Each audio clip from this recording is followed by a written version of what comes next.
Warning, due to some language and subject matter, listener discretion is advised.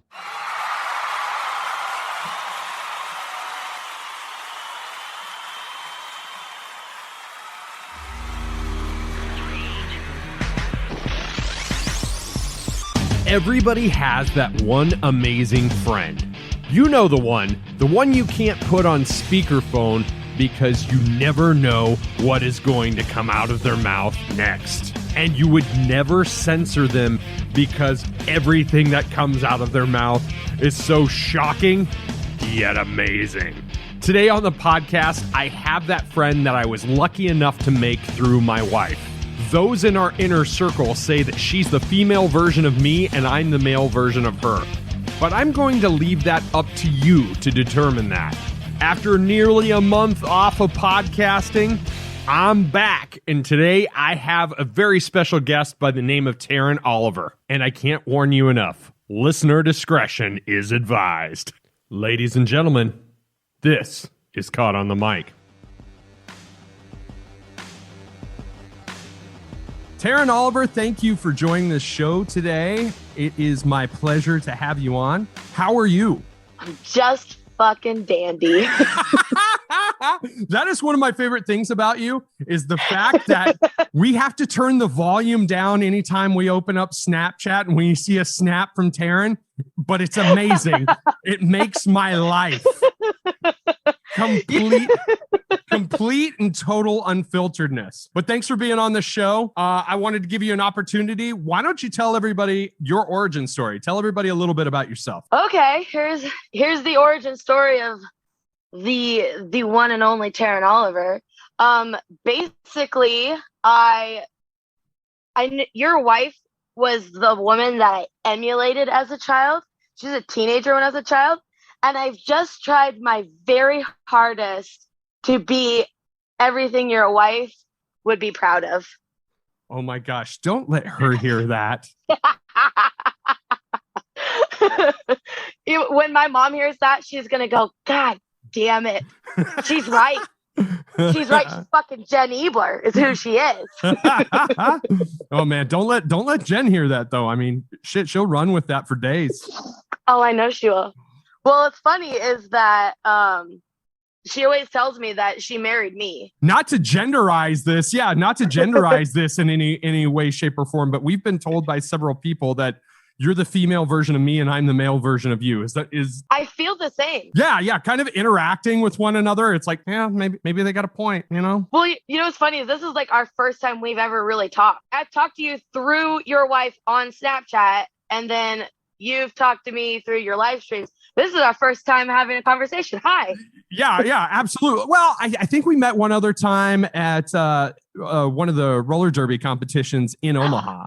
Yeah, I don't remember that, but sure. We'll bring that full circle here in a little bit. Let's expand upon that. Let's tell everybody a little bit about where you grew up and kind of what brought you to where you're at right now. All right. Well, I'm from the good old town of Auburn, Nebraska. That was a cat. I'm in his space. This is his closet. I'm in my closet so that like the sound doesn't echo so much, but like, I don't know. This is his space. I think we said we were going to talk about cats at some point too today. They're just fucking chaos. And this is the first 5 minutes of this thing. And you're already interrupting me. Fuck. Well, I don't even know what I was saying. But you said you're from Auburn, Nebraska. That's all I've gotten out. Okay, yeah, I'm from Auburn, Nebraska. I grew up there. Then I moved to college in Kearney. Fucking loved that place. It was the greatest. Then I got a job in North Platte, and let me tell you, I did not love North Platte. Kearney was a place for young people and single people to do fun, young, single people things. North Platte, you needed to move here when you were married or dating somebody.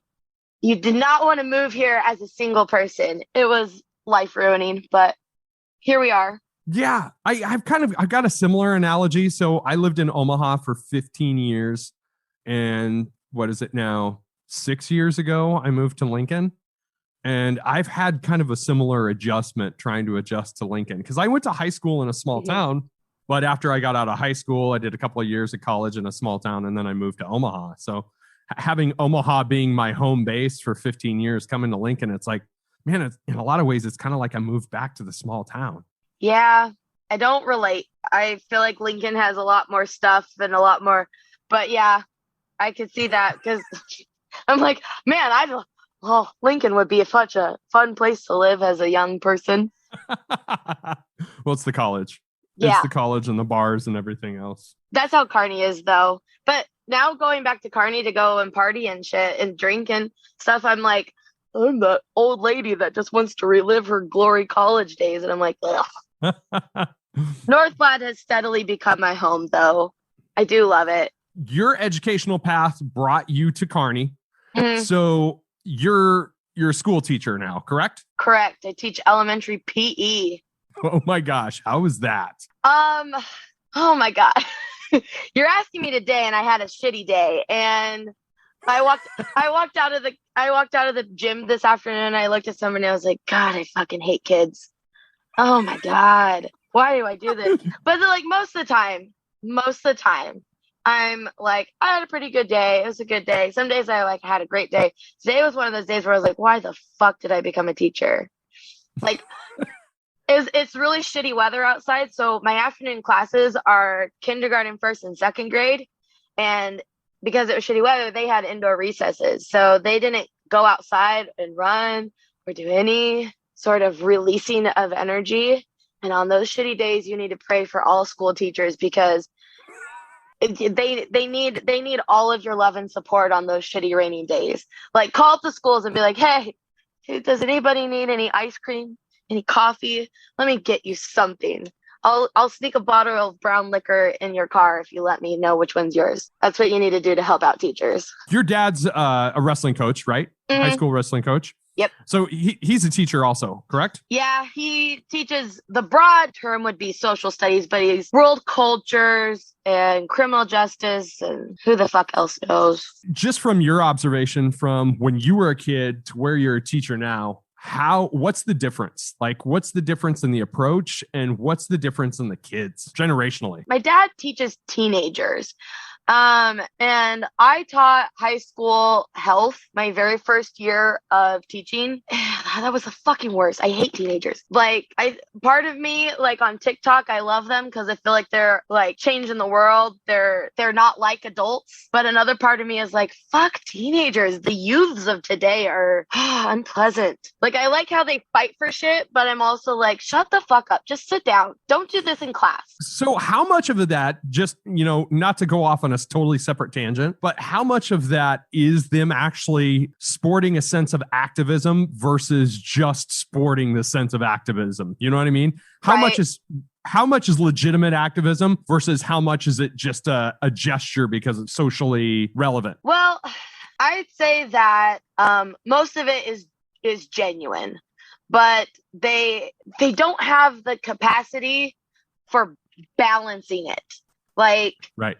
In the middle of class when nothing's going wrong and they should be just sitting there listening to the teacher and following directions, now's not the time to stand up and announce your support for your candidate and how shitty you think the other one is or whatever. Not that right. happens, but that's kind of like how they think. They don't have that sense of this is the good time for this kind of idea. Right. That's just because their brains aren't developed yet. They don't understand the whole cognitive dissonance, if right. you will. Right. But I do genuinely think that teenagers are like, they have so much energy. So they care very passionately about shit. Whereas like us old people who've been jaded by life and have other things that we have to care about, or like our cats or children, I guess, we're just like, you fight the fight. Kind of bringing things back full circle. You're in North Platte and you belong to an organization, Flat Rock Roller Derby, correct? Flat Rock Roller Derby. Yes. What brought you to that? Okay. Moving to North Platte. Actually, I'll tell you, The movie, do you remember the movie Whip It with Yep. the actress that plays Elliot Page now? Yes. He at the time was Ellen Page. But he played in this movie about roller derby and joining roller derby, and how, I mean, he just made it look so cool, and I was like, I want to play roller derby. And when I looked into it in Kearney, thinking this is a college town, they should 100% have roller derby, and they did, but I couldn't find them. And so I moved to North Platte thinking, oh, roller derby, it's in the back of my mind, just kind of like a pipe dream, like how cool that would be.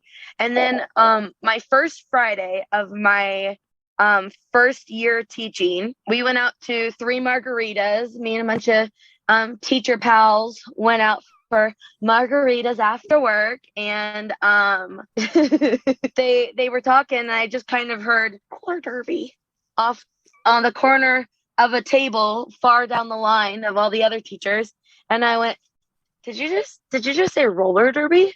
North Platte has a roller derby team? Then pulled out my phone, found them on Facebook, and I followed them, and I the posts that I found, they were talking about like open houses, not tryouts, but like open houses, and I was like, oh shit, I just missed one. And I went to the next open house, which would have been, so this was August. The following April, they had an open house. I went to it and I was like, this is my shit. This is what I fucking want to do. These bitches rock. And that was in April of 2015, and been playing ever since. So did you have a natural acclimation to skating before you did that? Well, let me tell you, as a 90s baby, 90s child, I should say, one of my favorite things to do was put on some short cutoff jeans and a sweatshirt, like a Nebraska sweatshirt, and my rollerblades. And me and this girl, Darian, we would go roller skating around the neighborhood, and she used to live in this house with this real steep driveway, and we thought we were the baddest bitches on the block, and we'd go skating down that motherfucking driveway, and we're like, yeah! We're all tucked up and going down and just like, fuck yes, except for we were like 9 years old, so we were just like, yeah, we didn't say fuck, but so yes. We really did. We thought we were the baddest bitches in the world. We thought we were so cool. We thought we were so hot. And I'll tell you what, we fucking were. We really were. I don't even care what anybody said. We so were. So for somebody that's a complete and total dumbass and has no idea how a roller derby game is played, explain roller derby for an idiot. I'll try to keep this. I'll talk to you like you're a kindergartner, except for I'll say fuck a lot. Okay. So there are 5 people on your team, and there's 5 people on the other team. Gotta have things even. 4 of those people are blockers, and one of those persons is called the jammer, and the jammer is the one who scores the points. And when it starts, both jammers line up behind the jam line, and the blockers make up a group of people called the pack. And your job as a jammer is to get through the pack and to go around on a lap. And the next time that you come up to the pack, every opposing player that you pass gets your team 1 point. So there's some nuance and strategy to it, but basically once you get through the pack, if the other jammer hasn't gotten out, if you do something where you touch your hips, you do something called calling off the jam. And so then what you would do is you would earn your team 4 points for passing the 4 blockers. And the other person doesn't get any points. But if you don't call off the jam, it only lasts for 2 minutes. But I'll tell you what, if you have to play roller derby for 2 minutes at a time, you're going to be fucking tired. You don't think 2 minutes is a long time till you're playing fucking roller derby. Then it's a fucking hour-long game. Like each jam lasts an hour in your brain. 2 minutes of playtime, has some of us like laying down on the floor having a heart attack. I have never been to a competition before. I don't know jack shit about it until the first time we came and watched you. Oh. And it was a lot of fun. It was a good time. It was a very good time. I do remember that game. I remember that was probably not the shittiest I've ever played, but real shitty for how much I hyped that up in my head, because it was a game played in Omaha, and I was like, or was it Lincoln? It was Omaha. It was Omaha. It was at Ralston. Yes, yeah. yes. In my head, I was like, oh man, there's a bunch of people from hometown that know me. They're going to come and watch me. I can't wait to show them how good I am at roller derby or how hard I work. And God damn it, I look like shit. I was on my ass more times in that game than I probably have ever been. I remember there were several times that we went for 2 minutes. And oh God, I remember skating off the track several times going, okay, someone else go. I was so embarrassed by how many people came to watch me. I played so bad.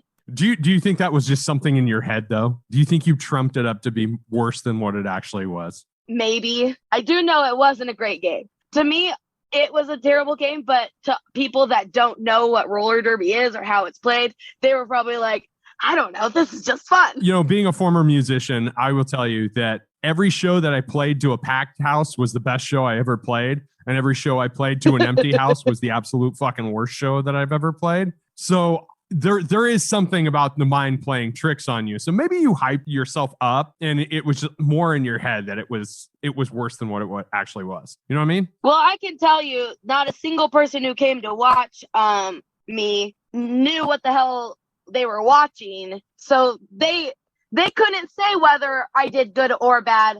I just personally know it wasn't my most terrible game. But you know, I have done better. One of my best games, though, was at a packed house here in North Platte. And that's the thing. Okay, so we were at the Ralston Arena in Omaha. And obviously, that's a huge area. And it was a pretty full arena. Like, not full, but there was a lot of people there for just coming to watch roller derby. But the thing is, like, you know, I talk shit about North Platte at the beginning, but it's one of those things where it's like you talk shit about the place that you live in because that's your hometown and it's my hometown now, you know? But I have grown to love it. But one of the things that's like so unique and special about North Platte is that whenever we have a home bout and before COVID, we would fill in the stadium our event center with like 500 people. I think one time we squeezed in 600 people. There wasn't seating for everybody. People were standing. We probably shouldn't have done that, but we did it anyway. And the other team came out and they were like, saw how many people were in the crowd and they're like, is it always like this? And we're like, yeah, we always sell out our events. When we go to other people's events, like in their towns, they get maybe 50 people. And we were like, we've consistently at all our home bouts had to turn people away because we just don't have the room for people to come in. That's awesome. That is something that's like really unique. And like, I really hope that when COVID allows us and like we can come back, that North Platte will still be like, yeah, we love roller derby. We love watching these girls beat the shit out of each other. We love having drinks and watching bitches beat the shit out of other bitches. This is great. Like, they have no idea what the fuck they're watching. Right. But I think don't underestimate it. I think people have been sitting on their ass for a year now. I think they're itching for any kind. I think people would pay to go to a bar and watch paint dry at this point. Oh, I tell you, I fucking would. I know. Like we can only take the kids shopping so many fucking times because there's nothing else to do. Let's head up on over to Walmart. That's our entertainment for the month. Put on your Sunday best, kids. It's Walmart time.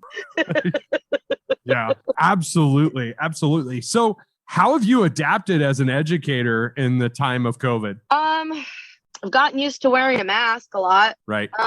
Which really, it feels weird walking into school without it now. At the beginning, it really wasn't a nuisance because I would wear it all the time. But I'll tell you, the thing is that it's really annoying to tell kids every class, every day, put your mask on, put your mask on, put your fucking mask on, you fuckhead. Which I say under my breath in my mask, which is one of the nice things is like, Yes, they it can't is. see my mouth moving. So when I say, Jesus fucking Christ, just sit the fuck down. They don't know that I said that. They just hear me say, all right, find your seats. Let's get started. So you're vaccinated then? Oh, yes. Thank the Lord Jesus, I am. Yeah, we got our first shots this weekend. I was lethargic as shit. I didn't have any other side effects, but I was just lethargic for a day and a half. Which one did you get? Pfizer. Pfizer? Yeah. My brother got Pfizer. No, my sister-in-law got Pfizer. My brother and I both got Moderna. My dad got his Johnson & Johnson. I don't know about my mom yet, what she's going to get. Right. But that Moderna shot, oh my God, those side effects. The first one, my arm was sore and I had a little headache. And it felt like a hangover headache. Like I woke up thinking I had a hangover. And I was like, Jesus Christ, what did you do last night, Taryn? And then I went, oh, we don't go out and drink anymore. So what the fuck was it? Oh yeah, I got a shot. My arm was sore as shit that first one. But that second round, oh my God, that knocked me on my ass. Yeah. So I woke up Sunday morning. So we got it Sunday morning, but I woke up Sunday morning with the worst migraine headache. And I was freaking out kind of internally. I'm thinking, what the fuck? I'm supposed to get this vaccine today at 11:30. What if I have COVID? Like, I don't know how many days I've woken up and thought that I've had COVID over the course of the past year, and how much of it is just psychosomatic, you know, or it's just like, I just coughed funny, you know, I'm feeling a little warm. Oh yeah, I was in the sun all fucking day. Like, so yeah, I've had I had a cold for a while. I felt all the drainage coming down. And so then it would give me a cough. Right. And so then I had like, not a coughing fit, but I'd have to cough to clear my throat. And oh my God, listening to kids say, COVID, quit saying that. I'm going to get in trouble. They're going to send me home. They're going to make me go home. And really, I'm just got snot in the back of my throat. Leave me alone. Yeah, it's kind of hell, especially if you have any kind of allergies whatsoever. Oh, it's springtime, so it's all allergies all the time now, man. We've touched the roller derby. We've touched school. So what kind of things are you doing to occupy yourself in a post-COVID world? You mean in the COVID times now? The COVID times, yes. Okay. In the COVID times, what am I doing? Because I'm pretty for sure that all I do is I come home, I eat dinner that I don't make. I pick up from a restaurant, fast food place. Because I just don't have the energy to make food anymore. I've given up. I'm tired of it. So I come home, I eat, I watch YouTube videos, I lay with my cat, and then I go to bed. That's pretty much my 90% day. I think that's most people's day. You know, you just get up and you kind of it's Groundhog Day for everybody. Really, it is. The only change is the weather. So I don't know. Hopefully the country's majorly vaccinated by mid-May, like is being discussed, and we can return to a state of normalcy sometime this summer. Oh, I cannot wait. Right? I cannot wait. If I have to listen to one more person talk about conspiracy theories about the vaccine, I will lose my brain. My brain will just shit out my asshole. That's what it will do. I'm so sick of listening to the conspiracy theories. Although I will say my favorite one is the that it has a microchip in there for tracking you. Oh, and you know the irony of that one is that everybody that says that is posting it from their cell phone on their free social media site. It's like, motherfucker, your tracking device is in your hands, like, and you're not interesting enough to be tracked in the first place. This thing knows more about you than probably you know about you. Yes. The algorithms are real. I think I've talked about it, and Endless Delight, the Social Dilemma. Mm-hmm. If you haven't watched The Social Dilemma on Netflix, you have to watch that documentary. If you don't watch any other documentaries this year, watch that one. But for sure. My mom told me to watch that, and I was like, no. Only because my mom told me to do it, and I was like, I don't really want to do what you tell me to do, Mom. I'm telling you to watch it, but The funny thing is you'll like think about it for like 5 minutes. It's like, man, maybe I should delete half my social media. And it'll get in your head for about half a day, and then you're like, nah, fuck, it's too fun. I know, like that's one of the things I was like, Mom, I grew up, my teenage years, my formative years for establishing what my adult life was going to be like was getting addicted to social media. So I don't really know how you expect me to function as an adult without it. Yeah. So did you ever have a MySpace, or was that before your time? That was right in my prime time. MySpace was my middle school to freshman, sophomore years of high school. That shit. Oh, those ranking your top 10 friends. The glittery pages that you could make for yourselves. Yeah, changing the backgrounds of the pages, finding those what did they call them? I don't know, but basically learning how to code. Oh shit! To create this. Yeah, I never understood. I was like, what the fuck is this thing? I don't know. Copy paste, put it here. Yeah, how many web developers did MySpace create? As somebody that was active in the music industry at the peak of MySpace, like that totally changed the music industry. And this could be a totally separate podcast in and of itself. But I believe the downfall of the conventional music industry kind of goes hand in hand with the downfall of MySpace. I got a bunch of nutty conspiracy theories about that, even though I'm not really a conspiracy theory guy. Ooh. Yeah. Instant gratification society. That's what we've become because of social media. And it all started with MySpace, but I still stand for it. Yeah. I remember when Facebook started to get really popular in Auburn. And I was all about MySpace and MSN Messenger, but we'll circle back to that. MySpace was my shit. I was all in on MySpace, and people were like, you should come over to Facebook. It's really cool. It's really fun. Da da da da da. And it was like, nothing will beat MySpace. And then I moved over. I just signed up one day for Facebook. It was in 2007. I was a junior in high school, and I haven't been able to leave it ever since. The biggest mass exodus of MySpace, I think, took place around 2008 and 2009. And that's when Facebook went more public. If you remember, Facebook, you had to be a part of a certain educational institution in order to have a Facebook page, and you'd had to be invited by somebody else when they first launched it out. So like nowadays, anybody can sign up for a Facebook page, but originally it was for educational networking. I thought it was for finding single chicks that they could. That's what MySpace was for. Oh, I thought that's why the Mark Zuckerberg created it anyways. Well, no, he created it as a ranking, and realistically, Mark Zuckerberg didn't create it. He was a partner in it. He used the one, but he took credit for it. It was the Winklevoss brothers, I believe, that created it. I really should watch what was this, the Social Network or yeah. Mm-hmm. About Facebook before I start talking like I know anything about Facebook's history. Well, JT's in it, so I mean, he plays. So it's obviously super accurate. Yeah. JT plays Sean Parker, the guy that invented Napster. So. Oh God, what a throwback there. Yeah, absolutely. So speaking of throwbacks, let's tie this to other things that we normally chat about. Let's chat about some nerd shit. So yes. You've watched WandaVision. I have not watched a single episode. And because of social networking, I feel like I've watched it all because of everything people are oversharing on TikTok, on Twitter, on Facebook. So was it like I couldn't get past the first episode? Is that a me problem or what? That's definitely, I do think it's a you problem, but a lot of people had that problem. See, I try not to watch trailers because I feel like that has a lot of spoilers in it. But the little brief clips that I got, it definitely informed me that this was like a mystery.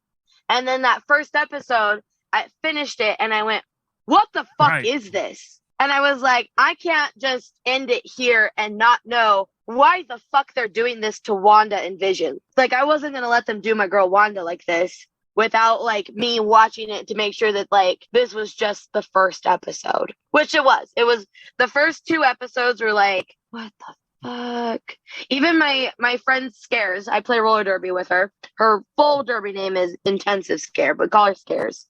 I was with her this weekend and we watched, she had watched the first 2 episodes and started the third one and never finished it. And I'm like, that's when it changes. That's like when you start going, oh, fuck, this is not a sitcom. This is a fucking show.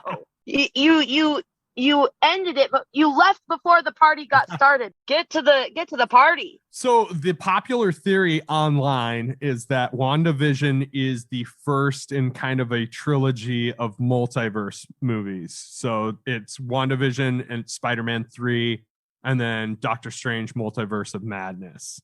And that's why the whole Evan Peters as Pietro threw everybody off, because they thought he was going to be the Fox universe Quicksilver coming over to Marvel universe. Because for those that don't know, Disney bought Fox a year and a half ago, so they can start. They got free reign. X-Men's going to be joining the Avengers here pretty soon. You know, those universes are going to be merging at some point in time, whether they reboot it or they carry certain things over.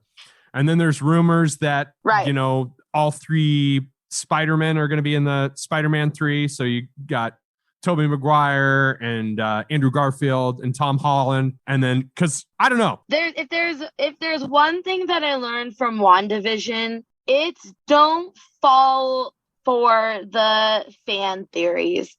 Like, okay, so the first 2 episodes came out for WandaVision. And I was like, what the fuck's going on? There's got to be some Easter eggs hidden here. So I went on YouTube and I started watching it. And then I started watching Screen Crush and New Rock Stars. And I really fell in love with watching New Rock Stars recap of each episode. But they really just the fan theories are going to be so wrong. I appreciate, because I didn't ever read comic books as a kid. I didn't have access to that kind of stuff. And so, I don't know the comic book history. So I do like going to YouTube and getting, the background stories of, the House of M and learning that this is kind of loosely based off of it. And that there's a character named Mephisto who's, the Marvel's version of the devil. And, yeah. And that, that in the comic books, Wanda really did have twins named Tommy and Billy. I like learning the history of, the comic books. But all of the little hints that they thought would lead up to Mephisto, which I also really think that the producers of the MCU really trolled us fucking hard at every possible opportunity on this series. So part of me is I think the producers know that fans who know the comics and are on YouTube are looking for these Easter eggs that might tell us what's going on, and they just put shit in there as red herrings to fuck with us. And I love that, but I hate that. Give you a fair counterpoint here. When you hear that Alfred Molina, who played Doc Ock in the Sam Raimi Spider-Man films, just got cast as Doc Ock in Spider-Man 3, and that Jamie Foxx, who played Electro in the Andrew Garfield Spider-Man films, just got cast as Electro in Spider-Man 3. And then you hear that Sam Raimi is directing Doctor Strange 2. So you got to kind of read, you can't really fault the fans because the breadcrumbs are leading you there to a certain degree. Oh, see, I'll tell you what, in WandaVision, there was a shit ton of details that led to us thinking that Senor Scratchy, Agatha's rabbit, was something more sinister, which I think it was. They just didn't fit it into the story. And that Mephisto was going to show up. I really think that they like to give you clues to tell you what's going on, but I also think they like to give you red herrings to fuck with you too. So I do think they like laying the Easter eggs because I think they like the attention that it gets the films when there's these interesting little snippets and these Easter eggs in there that fans find, and it gets a buzz going about the show and the movies and stuff. But I also think they know that they can fuck with us as much as they want to. So do you think that some of those fan theories are eventually going to pay off to some degree, though? Yes. I do too. Absolutely. I feel like we just finished WandaVision and we've got this big picture of Wanda and her her role in the universe. Yeah. But we don't know how big the universe is. Like I think we just saw this little itty bitty speck in this huge giant universe, and there's just so many places the MCU is going to go, and this is just step number one. Do you think, as somebody that's followed MCU through their movies, do you think they have to do something extreme at this point in order to top Endgame? Because if there was ever an ultimate payoff to any type of series whatsoever, like Endgame was the ultimate series finale, if there ever was one. So they almost have to do something extreme to like keep people's interest, because a lot of the movies that they've announced are kind of real second tier. Like they took the Guardians of the Galaxy kind of roll of the dice, because nobody knew who the fuck Guardians of the Galaxy were before that movie came out. Like comic book fans did, but your general public didn't. But I mean, like having things like the Eternals and Shang-Chi and some of the other movies that they've announced, I don't know. It's just, I feel like they almost have to do something extreme. I personally, I just love the comic book movies. Like I love the MCU, and I think as long as they keep having good stories and good writers and good effects, that I'll watch any of the movies. Like if they start making them like Disney sequels before Disney sequels were good, like the straight to video Simba's Pride, Lion King 2 bullshit. Yeah, if they start doing that shit, then it's gonna be a pain in my. I'm gonna hate it, but I'm still gonna watch them. I really am. I watched all those terrible Disney movies that went straight to DVD or VHS. We got kids. I'm sure we've got a bunch of those movies. So yeah, goals for 2021, 2022. Where does Taryn Oliver see herself in the next year? Oh my God. I don't know. I'll tell you what, I thought 2020 was going to be my fucking year. I went into that year with this idea that I had someone on my team who was kind of shitty to me, who on roller derby, who made me feel really shitty about how I played and how out of shape I was. And I was kicking my own ass, and I was getting in shape. I was losing weight, and I was ready for that bout that we were going to have in North Platte. And I was fucking ready for it. I'll tell you, I had been working my ass off. I was getting so good. And then the weekend that we were supposed to have our bout, that was the weekend that the world shut down. And so they made us cancel our bout. And ever since then, I'm just like, fuck, I don't care what tomorrow brings. I'll just wake up tomorrow and do it. Your circadian rhythm got totally thrown off, right? Yeah, I don't know. I feel like there's nothing to look forward to yet. Like I'm still like holding my breath. Like, can I look forward to this? Probably not. Cause I looked forward to, I really thought that thing was going to end. Like COVID was going to be done and over with in March of last year. Right. And I felt bad for all those spring birthdays and spring weddings that got canceled. And I was like, oh, it's all right. We'll have it all ready by the summer. Things will be ready in time for summer. And then summer came around and my birthday got canceled and everything else got canceled. And and then we're still in the middle of it. So I've taken my resolution this year was don't fucking plan anything. Don't fucking look forward to anything. Just wake up in the morning and do whatever you're supposed to do each day. Yeah, I think your story is kind of a common story for a lot of people. Like, very similar for me too. Like, it's like 2020 was going to be my bitch, and I was going to get shit done. And it felt like even after COVID, once we were starting to rebound a little bit, it's like something else would come along and it's like, well, here's a new surge in cases or something along those lines. It's like, it feels like we're kind of in Groundhog Day and we're just back to square one. But I will offer you this, like the fact that there's vaccines and a plan in place to distribute vaccines and everything along those lines. Take the politics out of this, because this is not a political issue. It's a public health issue. Yep. And anybody that politicizes it's a fucking idiot. But fucking idiot. Yeah. Take all that out of pocket. Like, there's some light at the end of the tunnel. And, I would encourage you, just like I tell a lot of my friends, it's like, just treat tomorrow or treat every day as if it were New Year's Day. Like you can start again tomorrow. You can start again tomorrow. I didn't get shit done today, but you can start again tomorrow. And I have to tell myself that too, because trust me, I get discouraged too pretty easily. But well, I my plans for 2021 is, I'll tell you one plan I won't have. I'm not getting another fucking cat. You speak pretty fondly of your cats. You have just one? I have 2. Oh my God. 2 was a mistake. 2 was an absolute mistake. And if they were nice to each other, I don't think it would be that bad. But I think one of them loves me so much that he doesn't want the other one to have anything to do with me. And then all I hear all night is them fucking fighting. Oh God. They are not, I love them so much, but they are not my people. Hi. I see you. You're sitting on my computer.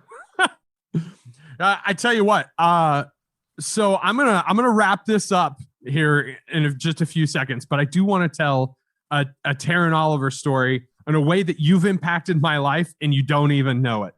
So when you went to UNK, you worked with the wrestling team in some capacity, correct? Correct. Okay. Do you want me to explain that? Yes, please do. Okay, so when I got to Kearney my freshman year, I went up to Coach Bauer, Mark Bauer. He was the head wrestling coach, and I was like, "Hey, do you need any help?" And he's like, "Sure."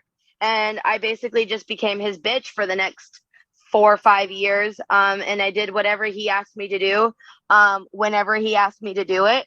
And as long as it took me, like it was, some days were like 16, 20-hour days. It felt like, running tournaments, getting shit set up, calling people, answering his emails, running errands, basically just kicking my ass left and right. But it was fun to be around the wrestlers. That was why I did it. It's like, hey, wrestlers. So anybody that knows me knows like I've never been a football guy. I played a little bit of basketball in high school. I sucked. But I've always been into martial arts. Like that's always been something consistent throughout my entire life. So as a byproduct of that, I'm a huge fan of MMA. I'm a huge fan of the UFC. And one of UFC's champions was on your wrestling team, Kamaru Usman, the Nigerian Nightmare. So there was one day he was in one of his fights, and I just kind of, I always kind of do a little recap on Facebook because my buddies and I like to talk about it, and I tagged him in it. What I didn't realize is that I tagged his personal page because he's friends with you. And he ended up liking my status, and I shit my pants. I'm like, what the hell just happened? UFC champion just liked my status, and I was like, oh shit, this is his personal page. This isn't like his fan page. This is his personal page. So any commentary on that? He probably doesn't even remember me. Other than just like, because he was a little bit older than me. I do remember this. We both worked in the laundry room, washing athletes' laundry in the industrial washer and dryers that we had. But yeah, I bet if you said, oh, Taryn Oliver, she used to work for Coach Bauer, he'd be like, oh yeah, okay, yeah. But but it was just hilarious. I was like, this is insane. But this is not what I was expecting. Right. Well, and the thing is if I've learned anything from my little podcasting journey, it's that anything's possible. Like I played music for, close to 20 years, and I got to open up for all of my favorite bands over that span of time. Like, I worked my ass off. I can't say that I was good or not, but I worked my ass off enough to where I got to be put into some pretty awesome spots. But I've made more connections in the past 6 months and have traded more texts with people, semi-celebrity type people, because I'm a podcaster than I did when I was in all 20 years of my music business. So it's just a weird thing. It's a weird construct. Weird. So it is weird. Weird. It is weird. Weird. So thank you very much for doing this. This was a lot of fun just to sit and bullshit a little bit. Oh, hell yeah. So you're just gonna have to swing by the house sometime, and we'll have to do this in person. Yeah, I'm a fully vaccinated person. I can be in the same room as another fully vaccinated person. I got to get in that mindset now. Yeah, absolutely. We all do. We got to be a bit more optimistic. Yeah, the vaccine's coming. We can start living our lives again. Yes, ma'am. Yes, ma'am. Once again, I want to thank our friend Taryn Oliver for being on the show today. That was a lot of fun, and we really covered the gamut as far as topics go. I'm not going to lie, friends. I feel like the Welcome Back Kotter theme song is playing in my head right now. I have not been able to create an episode for over a month, and it's been killing me. So if you're listening right now, thank you very much for being patient and sticking with me. And as always, I have my two big asks that I ask every episode. First one being, please leave a 5-star review on the Apple Podcast app or on any podcast app that allows you to leave reviews. My second ask is, please share our social media, whether it be Facebook, Instagram, TikTok, whatever. Let's grow that audience so I can create more content for all of you. I'm always looking for new and exciting guests, so feel free to drop me a line at caughtonthemic@gmail.com. This has been Caught on the Mic with Michael Clark. Until next time, thank you.